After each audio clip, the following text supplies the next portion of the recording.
أعوذ بالله من الشيطان الرجيم بسم الله الرحمن الرحيم وإذا رأوا تجارة أو لهوا انفضوا إليها وتركوك قائما قل ما عند الله خير من اللهو ومن التجارة والله خير الرازقين صدق الله العظيم۔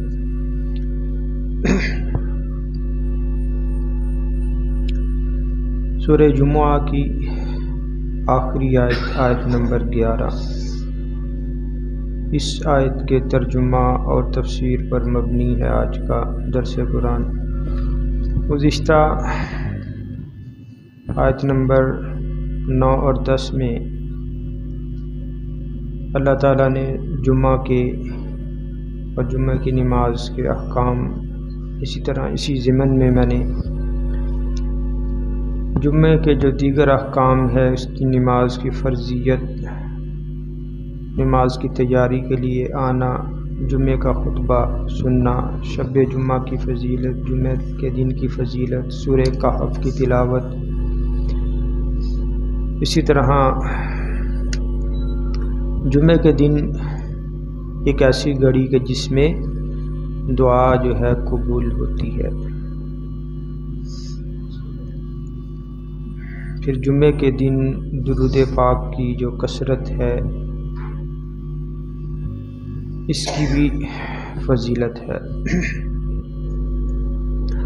تو یہ تمام احکام گزشتہ آیت نمبر 9 اور 10 کے ترجمہ تفسیر میں گزر گئے۔ اب یہ سورہ جمعہ کی آخری آیت ہے، اور بعض روایات میں آتا ہے کہ نبی صلی اللہ علیہ وسلم جمعے کا خطبہ ارشاد فرما رہے تھے، اور بعض مفسرین محدثین اہل علم فرماتے ہیں کہ یہ اس وقت کی بات تھی کہ جب عید کی نماز کی طرح جمعے کا خطبہ بھی نماز کے بعد جو ہے دیا جاتا تھا۔ تو حضور صلی اللہ علیہ وسلم جمعے کا خطبہ ارشاد فرما رہے تھے، اسی دوران ایک صحابی تھے حضرت دہیہ کلبی رحمہ اللہ رضی اللہ تعالیٰ عنہ، اور ان کے بارے میں آتا کہ حضرت جبریل امین علیہ السلام جب انسانی شکل میں آتے تو اکثر حضرت دہیہ کلبی رضی اللہ تعالیٰ عنہ کی شکل میں آتے تھے، اس کے علاوہ کسی اجنبی کی شکل میں بھی آ جاتے تھے۔ تو حضرت دہیہ کلبی کا کوئی قافلہ تھا، وہ تجارت کا سامان لے کر آیا۔ تو اس زمانے میں بھی یہ رواج تھا کہ کوئی اس طرح کا قافلہ اگر آتا تو نکارہ بجا کر اطلاع کر دی جاتی تھی کہ جناب فلاں قافلہ آ گیا ہے، تو جس نے کوئی چیز خریدنی ہے خرید لے۔ تو اب یہ خطبہ ہو رہا تھا، ادھر سے نکارہ بجا، اور مدینہ میں جمعہ فرض ہوا، جمعے کی نماز مدینہ میں۔ تو یہ جمعے کے فرضیت کے ابتدائی دن تھے۔ اب نکارہ بجا تو ان دنوں میں کچھ قحط سالی کے اور غلے کی کمی کے بھی کا سامنا بھی تھا۔ تو خطبہ سننے کے دوران ہی چند لوگ جو ہے وہ اٹھ کر مسجد سے باہر چلے گئے تاکہ وہ اپنی ضرورت کا سامان جو ہے وہ خرید لیں، قافلہ جو ہے وہ کہیں چلا نہ جائے۔ تو روایات میں آتا کہ صرف 12 افراد وہ وہاں مسجد میں موجود رہے۔ بعض مفسرین نے اس کا ذکر بھی کیا، جیسے حضرت کعب بن اجرا،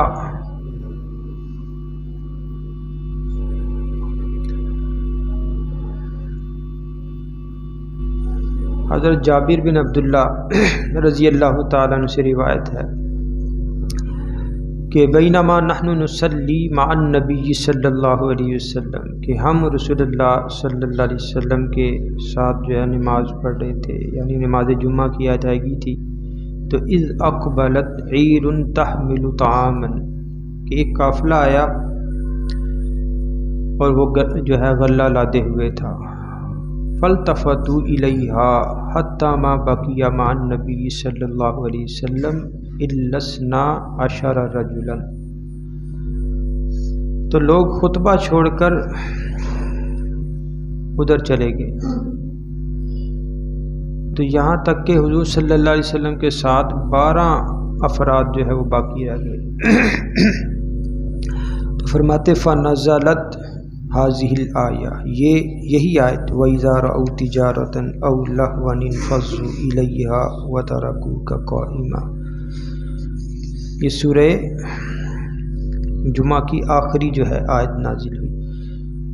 تو اسی طرح حضرت جابر سے ہی روایت ہے، تو اس روایت میں فرماتے ہیں کہ 12 افراد رہ گئے تھے، فیہم ابو بکر و عمر، اس میں حضرت ابو بکر بھی تھے اور حضرت عمر بھی، اور اسی طرح حضرت علی اور دوسرے۔ بعض مفسرین محدثین نے 12 کے 12 افراد کے نام گنوائے کہ یہ افراد مسجد میں رہ گئے اور باقی اٹھ کر چلے گئے۔ تو اس موقع پر یہ جو ہے آیت نازل ہوئی کہ وَإِذَا رَأَوْهُ تِجَارَةً أَوْ لَهْوًا انفضوا إِلَيْهَا وَتَرَكُوكَ قَائِمًا، کہ جب وہ دیکھتے ہیں کوئی تجارتی قافلہ یا تجارت یا کوئی لہو لعب، کوئی کھیل تماشا، تو اس طرف کو چل پڑتے ہیں، وَتَرَكُوكَ قَائِمًا، اور چھوڑ دیتے ہیں آپ کو کھڑے، یعنی حضور صلی اللہ علیہ وسلم کھڑے خطبہ ارشاد فرما رہے تھے۔ تو یہ بھی صحابہ کرام کی ایک لغزش تھی کہ جس کو اللہ نے جو ہے اس کا ذکر قرآن میں اور پھر اس کی تنبیہ بھی کر دی۔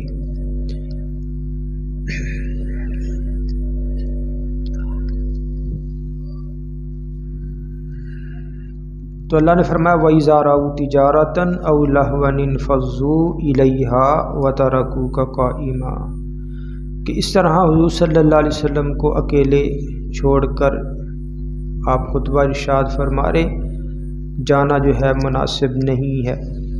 تو یہ نبی صلی اللہ علیہ وسلم کے دور حیات میں یہ واقعہ پیش آیا، تو بہت سے احکام تو صحابہ کرام رضوان اللہ تعالی علیہم اجمعین کے سوالات پر رسول اللہ صلی اللہ علیہ وسلم نے ان کی وضاحت فرمائی، اور بہت سے احکامات صحابہ کرام سے ہی کوئی کمی کوتاہی ہو گئی، اور پھر اللہ کے نبی نے اس کی جو ہے وضاحت فرما دی، یا قرآن میں حکم جو ہے وہ نازل ہو گیا۔ اس میں اب ہم صحابہ کرام رضوان اللہ تعالی علیہم اجمعین کے جن کے بارے میں قرآن کا اعلان ہے کہ رضی اللہ عنہم ورضوا عنہ، اب صحابہ کرام کی جو ہے کردار کشی یہ جو ہے غیر مناسب ہے، بلکہ اس پر بہت سخت وعیدیں آئی۔ تو آخری آیت اللہ تعالیٰ نے اس جو عمل تھا خطبے کا سننا، اس کی اہمیت کو بھی اجاگر کر دیا کہ یہ خطبہ جمعہ بھی ایسی ہے جیسے آپ ابھی نماز میں، آپ کی نماز شروع ہو گئی، خطبہ سننا بھی واجب ہے۔ وہی گزشتہ درس میں جو حدیث سنائی تھی وہ بھی یہاں پہ ساتھ ملا لیں، خطبے کا سننا واجب، اور خطبے کے دوران کوئی بات چیت اگر کرتا ہے تو حضور صلی اللہ علیہ وسلم نے فرمایا کہ اس گدھے کی مانند ہے جو اپنے اوپر جو ہے کتابیں جس نے لاد رکھی ہوں۔ اور اسی طرح فرمایا اگر کوئی خطبے کے دوران بولنے والے کو چپ کرواتا ہے کہ بھائی چپ ہو جاؤ، تو لیس لہ جمعۃ، اب اسے بھی جمعے کا ثواب نہیں ہے۔ کتنی یعنی سخت وعید ہے۔ جمعے کے خطبے کے دوران یکسو ہو کر امام کی طرف دیکھنا چاہیے اور کان لگا کے سننا چاہیے، چاہے سمجھ آ رہی ہے نہیں آ رہی۔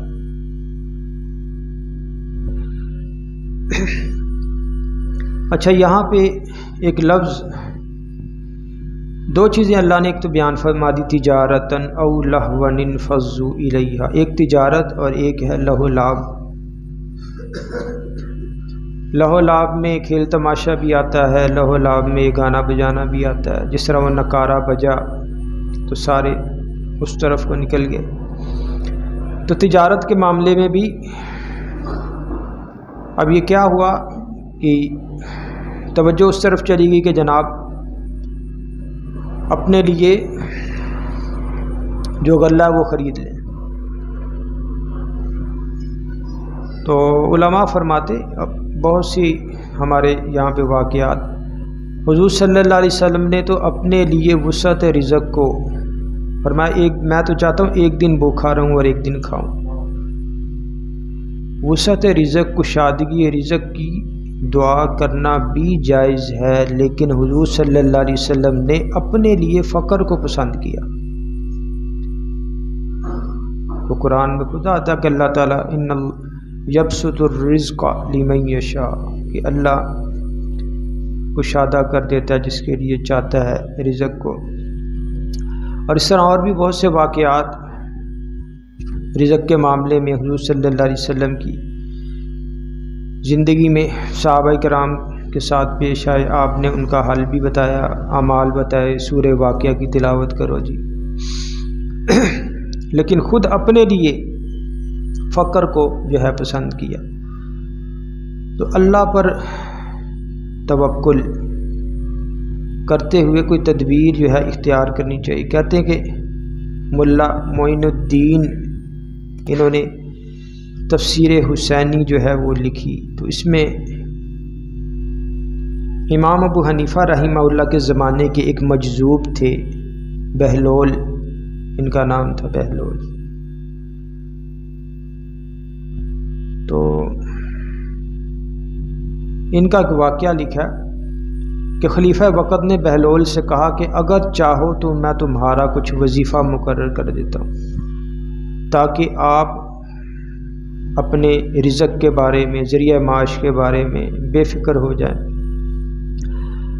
تو بہلول نے کہا کہ میں اس معاملے میں مجھے جو آپ نے پیشکش کی ہے، آپ نے 3 غلطیاں کی ہیں مجھے یہ پیشکش کر کے، اگر یہ 3 غلطیاں آپ کی پیشکش میں نہ ہوتی تو میں آپ کی پیشکش کو قبول کر لیتا۔ پہلی غلطی آپ نے یہ کی کہ آپ نہیں جانتے کہ مجھے کس چیز کی ضرورت ہے، اور آپ نے جناب پیشکش کر دی۔ دوسری غلطی یہ کی کہ آپ کو نہیں علم کہ مجھے کیسا چاہیے، کس قسم کی چیز چاہیے۔ اور تیسری غلطی یہ کی کہ مجھے آپ کو یہ بھی نہیں پتا کہ مجھے کتنا چاہیے۔ تو کہنے لگے کہ اس معاملے کو میں پھر اسی ذات کی سپرد کرتا ہوں جو یہ سب جانتی ہے کہ مجھے کیا چاہیے، کتنا چاہیے، کیسا چاہیے، یہ اس ذات کو پتہ ہے۔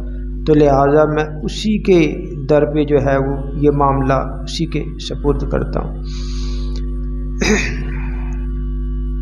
بڑے بڑے عجیب و غریب واقعات بہلول کے جو ہے، ایک واقعہ انہوں نے لکھا مفسرین کرام نے کہ وہ غسل خانے میں گئے بہلول، تو کوئی جناب ان کے کپڑے اٹھا کے لے گیا بیت الخلاء کے باہر غسل خانے میں۔ تو پگڑی یا رومال تھی، وہ کپڑے وغیرہ تھے، باہر نکلے دیکھا جناب کپڑے موجود نہیں، جا کے وہ قبرستان میں بیٹھ گئے۔ کسی نے کہا کہ یہاں کیا بیٹھے کر رہے؟ کہنے لگا میں نہانے گیا تھا تو جناب اس طرح میرے وہ رومال یا پگڑی میری اٹھا کے کوئی لے۔ کہنے لگا یار آپ نے اسے تلاش کرنا تو جا کے بازار میں یا کہیں راستے میں تلاش کرو، تو وہیں ملے گا آپ کو۔ یہاں قبرستان میں بیٹھ کے کہاں ملنا اس بندے نے؟ تو بہلول کہنے لگا کہ میں یہاں پہ انتظار اس کا اس لیے کر رہا ہوں کہ بالآخر اس نے ادھر ہی آنا ہے، بالآخر اس نے آنا تو ادھر ہی ہے، اس نے مرنا ہے نا، تو سوال اس کا حساب بھی تو دینا ہے۔ اسی طرح ایک اور واقعہ مفسرین اکرام نے لکھا کہ راستے میں چلتے ہوئے روٹی کھا رہے تھے، چل پھر بھی رہا، روٹی بھی کھا رہا، تو امام اعظم ابو حنیفہ کا گزر ہوا، فرمایا بھائی کھڑے کھڑے کیوں کھا رہے ہو، بیٹھ کے کھاؤ۔ تو بہلول نے پوری سند کے ساتھ حدیث پڑھ دی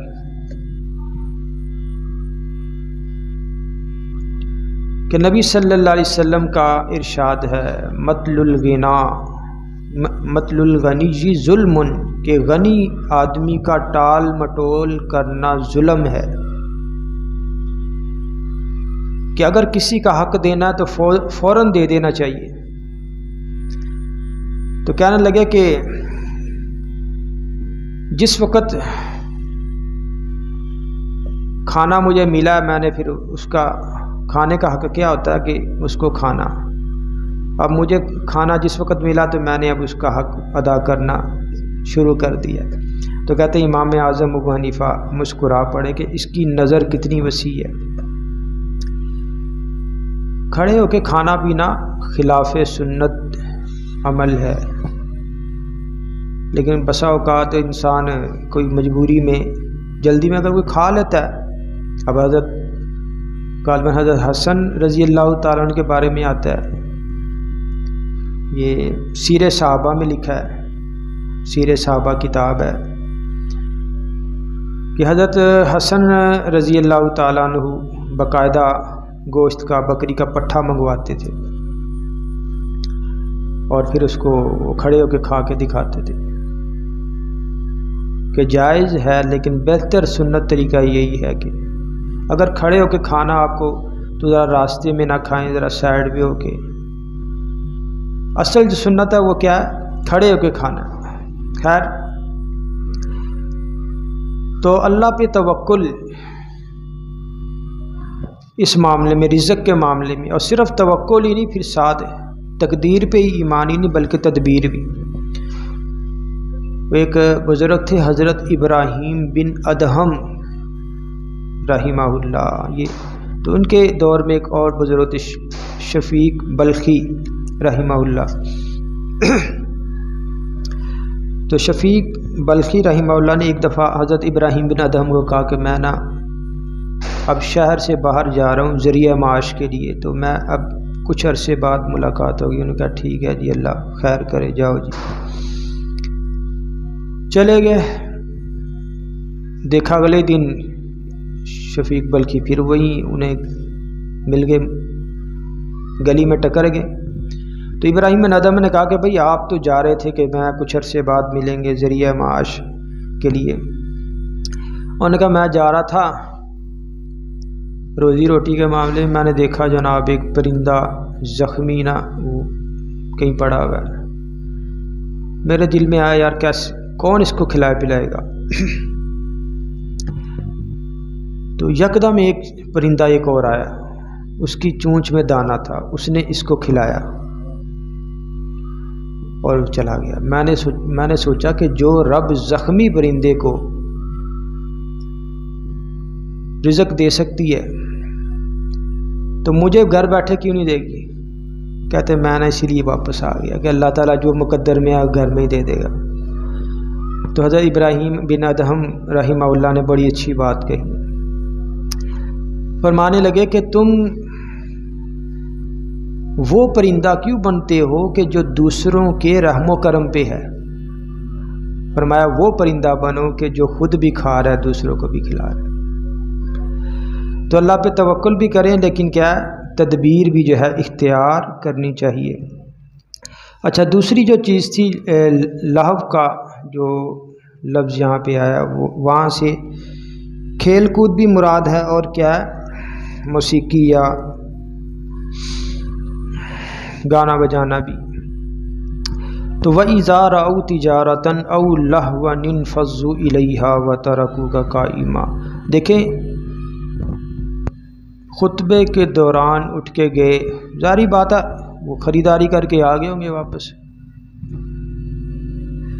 اور یہ کوئی معمول نہیں تھا، ایک مرتبہ میں واقعہ ہوا یا ایک دو مرتبہ ہوا ہوگا، اور اللہ نے قرآن جبریل کو بھیج کے قرآن نازل فرما دیا۔ تو جو لوگ جناب نہ انہیں فرائض کی پرواہ، نہ ہی انہیں جناب پتہ کہ ہم نے پتہ نہیں مہینوں سالوں گزر گئے ہیں جمعے نہیں پڑھے، تو ان کے بارے میں کیا جو ہے وہ وعید ہے۔ تو اللہ کیا فرما رہے وَإِذَا رَأَوْا تِجَارَةً أَوْ لَهْوًا انفَضُّوا إِلَيْهَا وَتَرَكُوكَ قَائِمًا۔ دو چیزیں، ایک تجارت اور کیا ہے ایک لہو لعب، ان دونوں کی وجہ سے فرمایا انفضوا الیہا، ان دونوں کی طرف وہ جو ہے کود پڑے، وترکوک قائما، اور آپ کو چھوڑ دیا کھڑے۔ تو یہاں سے وترکوک قائما کا جو جملہ ہے، اس سے علماء فرماتے ہیں یہاں سے پتہ چلتا ہے کہ خطبہ جمعہ خطیب کو کھڑے ہو کر دینا چاہیے کہ حضور اس موقع پر کھڑے تھے آپ۔ لیکن بعض فقہی مسائل میں آتا ہے کہ اگر خطیب صاحب جناب بیمار ہیں، معذور، یا کوئی ایسا کوئی عذر ہے، جیسے امیر معاویہ رضی اللہ تعالیٰ عنہ کے بارے میں آتا ہے، آپ نے بڑھاپے میں جمعے کا خطبہ بیٹھ کے دیا، تو یہ ایک عذر ہے، عذر ہو تو ٹھیک، ورنہ سنت جو عمل ہے جو ثابت ہے اور قرآن سے بھی وہ یہی ہے وَتَرَكُوكَ قَائِمًا، کھڑے ہو کر جمعے کا جو خطبہ ہے یہ کہنا چاہیے۔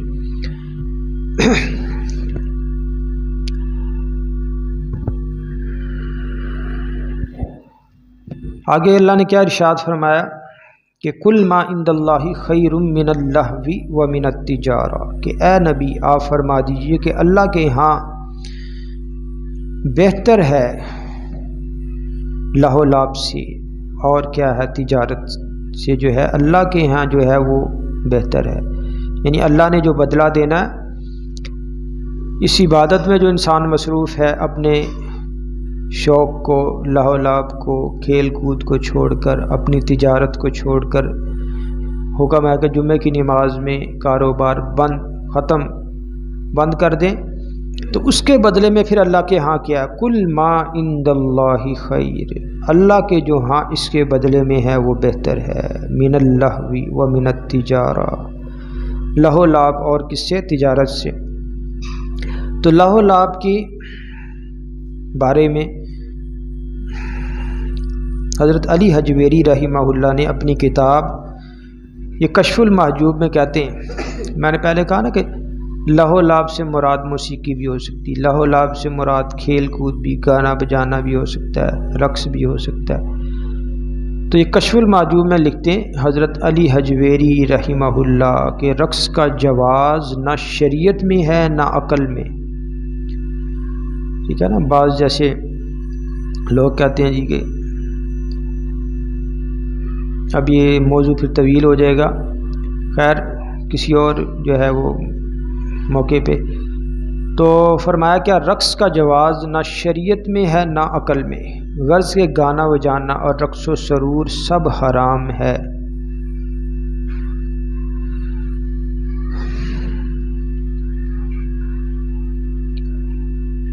تو یعنی یہ ساری چیزیں اس میں آ جاتی ہیں۔ تو اللہ نے کیا فرمایا کل ما عند اللہ خیر من اللہو ومن التجارہ، اے نبی آپ فرما دیجئے کہ اللہ کے ہاں بہتر ہے لہو لعب سے اور تجارت سے، واللہ خیر الرازقین، اور اللہ جو ہے بہتر روزی عطا فرمانے والا ہے۔ تو سورہ جمعہ کے متعلق احادیث میں آتا ہے کہ نبی صلی اللہ علیہ وسلم جمعے کے دن میں، جمعہ کی نماز میں، ایک تو سورہ جمعہ اور آگے آئے گی سورہ، اس کے بعد آئے گی سورہ منافقون، جمعے میں، جمعے کی نماز میں رسول اللہ صلی اللہ علیہ وسلم ان دونوں صورتوں کی، اور پھر سورہ اعلیٰ سبح اسم ربک الاعلیٰ، اور سورہ غاشیہ، هل اتاک حدیث غاشیہ، یہ والی صورت، اس کو جو ہے تلاوت کیا کرتے تھے جمعے کی نماز میں۔ اس کے علاوہ نبی صلی اللہ علیہ وسلم کے بارے میں آتا ہے کہ ایک صحابیہ تھی، یہ واقعہ میں نے پہلے بھی آپ کو جو ہے وہ سنا چکا ہوں۔ نبی صلی اللہ علیہ وسلم کے پڑوس میں مسجد نبوی کے قریب یہ رہائش پذیر تھی۔ کہتی ہیں کہ حضور صلی اللہ علیہ وسلم جمعہ کے دن منبر پر تشریف فرما رکھتے تو سورہ کاف بکثرت تلاوت فرمایا کرتے تھے جمعے کے دن۔ تو کہتی ہیں کہ یہ صورت میں نے رسول اللہ صلی اللہ علیہ وسلم کی زبان سے سن کر یاد کر لی تھی، یعنی حضور کو جب میں نے پڑھتے بار بار سنا تو یہ صورت جو ہے مجھے بھی یاد ہو گئی۔ تو خیر یہ جو سورہ جمعہ ہے یہ مسبحات صورتوں میں سے ہے، اور مسبحات صورتوں میں سورہ صف بھی گزشتہ جو ہے وہ گزر چکی، اسی طرح سورہ حشر بھی مسبحات صورتوں میں ہے، سورہ اسراء، اور اسی طرح سورہ حدید، یعنی یہ کافی صورتیں ایسی ہیں کہ جو مسبحات میں آتی ہیں جن کی ابتدا اللہ کی جو ہے وہ تسبیح سے ہوتی ہے۔ تو یہ ساری صورتیں حضور صلی اللہ علیہ وسلم کہ جن کو مسبحات صورت کہتے ہیں، حضور صلی اللہ علیہ وسلم سونے سے پہلے ان کو پڑھا کرتے تھے، سونے سے پہلے حضور ان صورتوں کی تلاوت جو ہے کر کے سویا کرتے تھے۔ اللہ تعالی ہم سب کو بھی ہے اس عمل کی توفیق عطا فرمائے۔ باقی صحابہ کرام رضوان اللہ تعالی علیہم اجمعین سے یہ جو لغزش ہوئی اور اللہ کی طرف سے اس بارے میں جو ہے حکم نازل ہوا، تو اس کو عام لغزش کہا جا سکتا ہے بتقاضۂ بشریت۔ اس کو ہم تربیت کی اچانک کمی نہیں کہیں گے کہ جیسا کہ مودودی صاحب نے اپنی تفسیر میں لکھا کہ یہ جو غلطی سرزد ہوئی یہ تربیت کی کمی کی وجہ سے۔ بھائی مربی تو حضور صلی اللہ علیہ وسلم تھے، تو نبی کی ذات کی طرف سے تربیت میں کمی بیشی نہیں ہو سکتی۔ بھائی نبی صلی اللہ علیہ وسلم کی یہ نظر کا فیضان کہ حضور صلی اللہ علیہ وسلم کی ایک نظر سے جو کلمہ پڑھ کے مسلمان ہو جاتا ہے تو اس کی دنیا دل کی جو دنیا وہ بدل جاتی، اور جو شخص جہنم کی طرف جا رہا تھا وہ کیا ہے، اس کے لیے جنت یقینی ہو جاتی ہے۔ صحابی رسول کا یہ اعزاز، تو وہاں یہ کہنا کہ یہ تربیت کی کمی تھی، یہ حضور نبی کریم صلی اللہ علیہ وسلم کی شان ان الفاظ کے جو ہے وہ کہنے کے قابل جو ہے وہ نہیں ہے، حضور کی طرف ان الفاظ کی جو ہے وہ نسبت ہوتی ہے۔ خیر الحمدللہ ہماری سورہ جمعہ جو ہے یہ مکمل ہو گئی۔ آئندہ جو ہے انشاءاللہ زندگی رہی اور اللہ کی توفیق باقی رہی تو سورہ منافقون، یہ سورہ بھی مدنی ہے، 11 آیتیں اور کیا ہے 2 رکوع ہیں۔ انشاءاللہ کل تو جمعہ ہے تو ہفتے سے انشاءاللہ سورہ منافقون کا آغاز ہوگا، اس کے بعد تقریباً 3 صورتیں ہماری باقی ہیں، اور پھر 29واں پارہ انشاءاللہ چند دنوں میں اس کا جو ہے وہ آغاز ہوگا۔ تو اللہ تعالیٰ سورہ جمعہ میں اللہ تعالیٰ نے جتنے بھی احکام نازل فرمائے ہیں، اللہ تعالیٰ ان احکام پر عمل پیرا ہونے کی ہم سب کو توفیق عطا فرمائے، اور قرآن کریم کے اللہ تمام حقوق، اس پر ایمان، اس کی تلاوت، اس کا سمجھنا، اس پر عمل کرنا، اور اللہ قرآن کو آگے پھیلانے کی ہم سب کو توفیق عطا فرمائے۔ الحمدللہ رب العالمین والصلاة والسلام علی رسولہ النبی الکریم۔ یا ارحم الراحمین ہمیں قرآن کو سمجھنے، پڑھنے، اس پر عمل کرنے کی توفیق عطا فرما۔ یا ارحم الراحمین، حاضرین مجلس کی جتنی بھی جائز حاجات ہیں، خواہشات ہیں، ضروریات ہیں، اللہ اپنے پاک کلام اور اپنے حبیب کے صدقے وسیلے سے ان کی تمام حاجات کو پورا فرما۔ ان کے علم میں، عمل میں، صحت میں، عمر میں، مال میں، رزق میں، اولاد میں، کاروبار میں برکت عطا فرما۔ یا ارحم الراحمین، سورہ جمعہ میں آپ نے جتنے بھی احکامات نازل فرمائے ہیں، اے اللہ ان تمام احکامات پر عمل پیرا ہونے کی توفیق عطا فرما۔ یا ارحم الراحمین، جتنے بھی بیمار ہیں، روحانی بیمار ہیں، جسمانی بیمار ہیں، گھروں میں ہیں، ہسپتالوں میں ہیں، بچے ہیں، بوڑھے ہیں، جوان ہیں، اللہ سبھی کو شفائے کاملہ عاجلہ عطا فرما۔ یا ارحم الراحمین، یا ارحم الراحمین، جتنے بھی مسلمان اس دنیا سے جا چکے ہیں، اے اللہ سب کی بخشش و مغفرت فرما۔ جن کو تو نے بخش دیا ہے ان کو جنت الفردوس میں اعلیٰ مقام عطا فرما۔ یا ارحم الراحمین، بالخصوص فلسطین کے مسلمانوں کی مدد فرما۔ اے اللہ جتنے بھی مسلمان فلسطین کے وفات پا گئے ہیں، یہودیوں کے ظلم و ستم کا نشانہ بن کر، اے اللہ انہیں مقام شہادت عطا فرما۔ یا اللہ جو زخمی ہیں، اے اللہ انہیں شفائے کاملہ عاجلہ عطا فرما۔ یا ارحم الراحمین، امت مسلمہ کو متحد متفق ہونے کی توفیق عطا فرما۔